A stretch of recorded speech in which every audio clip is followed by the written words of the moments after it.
Welcome back. If this is your first time listening to and reading a story with me, and you want to use this video to help you improve your English listening, reading, and speaking skills, read the instructions in the description below before playing the video. We are reading a story called My Father's Dragon by Ruth Stiles Gannett. This is Chapter 3, My Father Finds the Island. Here we go. My father hid in the hold for 6 days and nights. Twice he was nearly caught when the ship stopped to take on more cargo.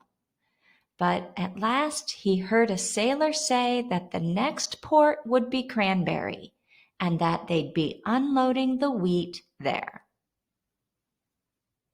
My father knew that the sailors would send him home if they caught him, so he looked in his knapsack and took out a rubber band and the empty grain bag with the label saying Cranberry.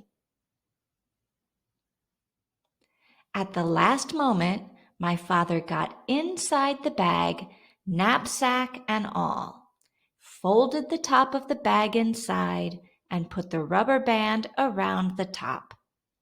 He didn't look just exactly like the other bags, but it was the best he could do. Soon the sailors came to unload. They lowered a big net into the hold and began moving the bags of wheat. Suddenly, one sailor yelled, "Great Scott! This is the weirdest bag of wheat I've ever seen. It's all lumpy-like. But the label says it's to go to Cranberry." The other sailors looked at the bag too, and my father, who was in the bag, of course, tried even harder to look like a bag of wheat. Then another sailor felt the bag, and he just happened to get hold of my father's elbow. "I know what this is," he said. "This is a bag of dried corn on the cob," and he dumped my father into the big net along with the bags of wheat.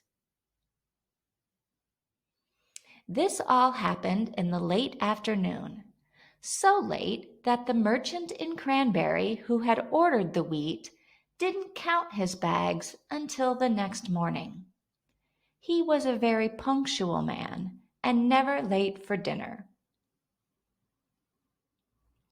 The sailors told the captain, and the captain wrote down on a piece of paper that they had delivered 160 bags of wheat and 1 bag of dried corn on the cob.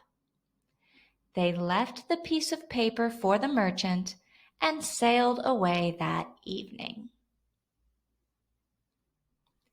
My father heard later that the merchant spent the whole next day counting and recounting the bags and feeling each one, trying to find the bag of dried corn on the cob. He never found it, because as soon as it was dark, my father climbed out of the bag, folded it up, and put it back in his knapsack. He walked along the shore to a nice sandy place and lay down to sleep.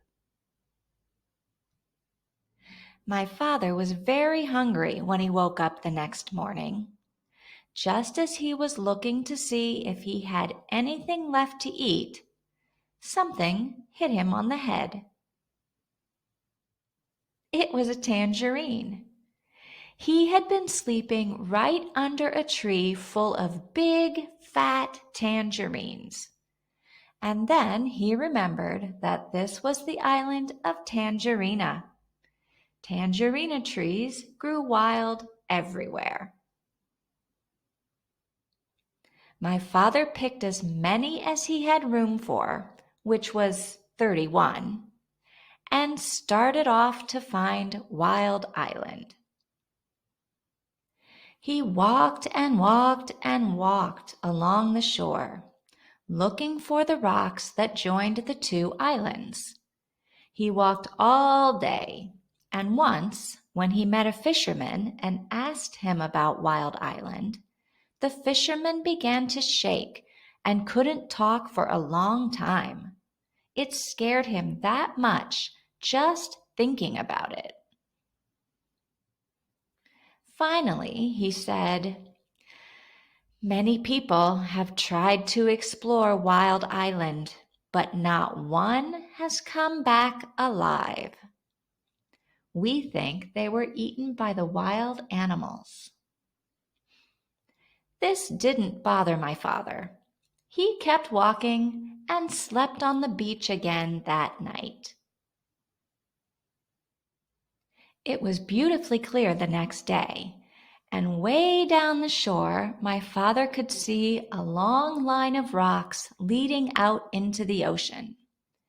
And way, way out at the end, he could just see a tiny patch of green. He quickly ate 7 tangerines and started down the beach.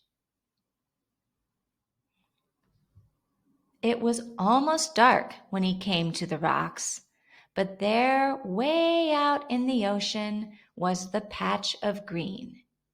He sat down and rested a while, remembering that the cat had said, "If you can, go out to the island at night, because then the wild animals won't see you coming along the rocks, and you can hide when you get there." So my father picked 7 more tangerines, put on his black rubber boots, and waited for dark. It was a very black night, and my father could hardly see the rocks ahead of him. Sometimes they were quite high, and sometimes the waves almost covered them, and they were slippery and hard to walk on. Sometimes the rocks were far apart, and my father had to get a running start and leap from one to the next. After a while, he began to hear a rumbling noise. It grew louder and louder as he got nearer to the island. At last, it seemed as if he was right on top of the noise. And he was. He had jumped from a rock onto the back of a small whale who was fast asleep and cuddled up between 2 rocks. The whale was snoring and making more noise than a steam shovel, so it never heard my father say, "Oh, I didn't know that was you." And it never knew my father had jumped on its back by mistake. For 7 hours, my father climbed and slipped and leapt from rock to rock. But while it was still dark, he finally reached the very last rock and stepped off onto Wild Island. That's the end of chapter 3. We'll do chapter 4 next time.